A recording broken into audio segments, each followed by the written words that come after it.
రాష్ట్రంలో కూటమి ప్రభుత్వం కరెంటు విషయంలో దగా చేసింది, మోసం చేసింది, ప్రజల్ని పూర్తిగా వంచింది.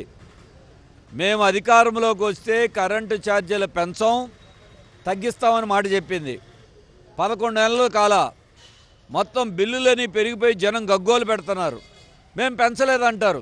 మీరు పెంచకుండా ఛార్జీలు ఎలా పెరిగినాయి?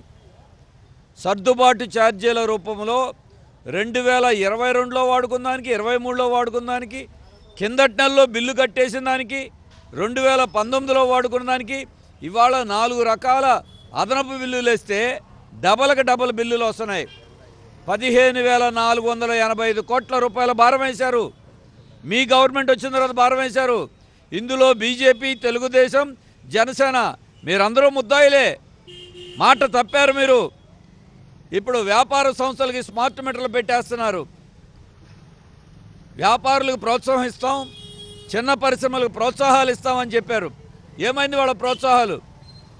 పెద్ద పెద్ద కంపెనీల వాళ్ళకి మాత్రం విశాఖపట్నంలో ఎకరం భూమి 99 పైసలకి ఇచ్చేస్తారా? మీకు ఇష్టమైన కంపెనీలకి భూములు కట్టబెట్టేస్తారా? పెద్ద పెద్ద కంపెనీలు, అదానీ లాంటి కంపెనీలకి పోర్టులు రాసిచ్చేస్తారా? వాళ్ళకి భూములు ఇచ్చేస్తారా? మామూలు వ్యాపారస్తులు మాత్రం కరెంటు బిల్లులు పెంచుతారా? ఆ కరెంటు బిల్లులు కూడా ఇప్పుడు స్మార్ట్ మీటర్లు పెడుతున్నారు. అదానీ కంపెనీకి రాష్ట్రాన్ని ఈ ప్రభుత్వాలు మోడీ గారు చెప్పినట్టు అమ్మేస్తూ ఉన్నారు. 2 కోట్ల స్మార్ట్ మీటర్లు అదానీ కంపెనీ మీటర్లు పెడుతున్నారు. బాగున్న మీటర్లు ఎందుకు తీసేస్తున్నారు అంటే అదానీని బాగు చేయటానికి.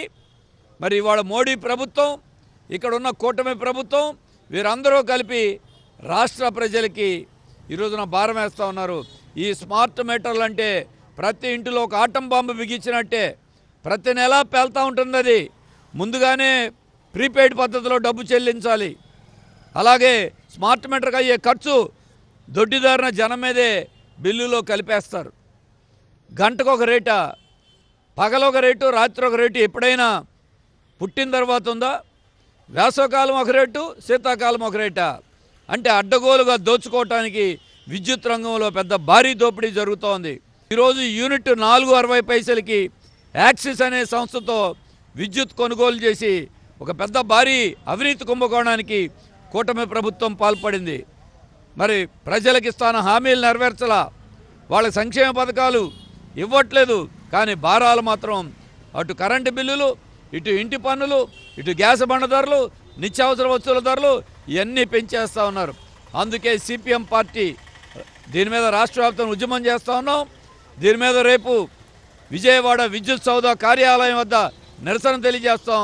ఆ తర్వాత రాష్ట్ర వ్యాప్తమైన ఉద్యమాన్ని కూడా మరింత ఉధృతం చేస్తాం.